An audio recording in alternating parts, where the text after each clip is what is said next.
le prince Charles a ordonné une enquête Cash for Access, sur les allégations selon lesquelles des donateurs caritatifs auraient payé 100 000 livres pour un dîner somptueux avec lui et une nuit dans sa résidence écossaise. L'héritier du trône a demandé à ses observateurs de l'éthique d'examiner si les réparateurs de la société avaient fait fortune en organisant la réunion.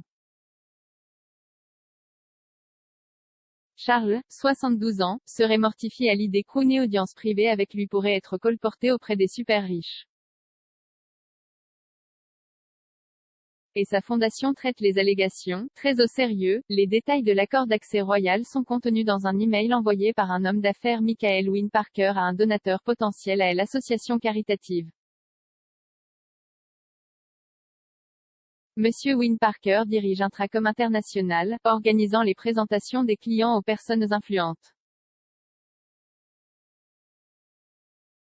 Son email indique en 14 points que pour 100 000 livres, le donateur et un invité pourraient visiter Dumfries House, le manoir paladien de Charles dans Ayrshire, pour la soirée.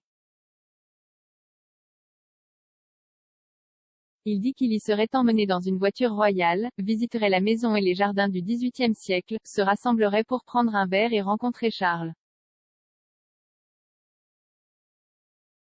Monsieur Wynne Parker ajoute, Son Altesse royale accueille chaque invité individuellement. Il décrit également un dîner de gala et un récital de piano. L'homme d'affaires promet également une relation plus solide avec Charles, comme une place sur les futures listes d'invités. Mais le prince a rompu les liens avec Monsieur Wynne Parker, dont la société se vante sur son site web que qui vous connaissez est généralement plus important que ce que vous savez.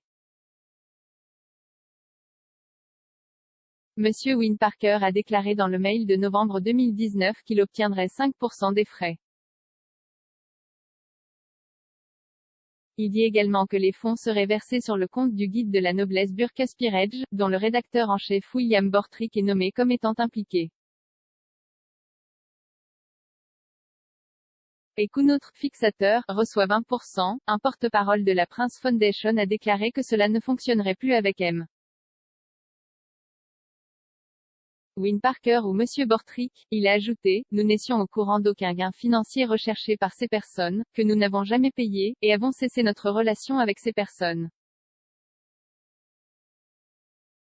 Monsieur Wynne Parker a insisté sur le fait qu'il était de pratique normale que les intermédiaires reçoivent une commission pour faciliter les dons de bienfaisance.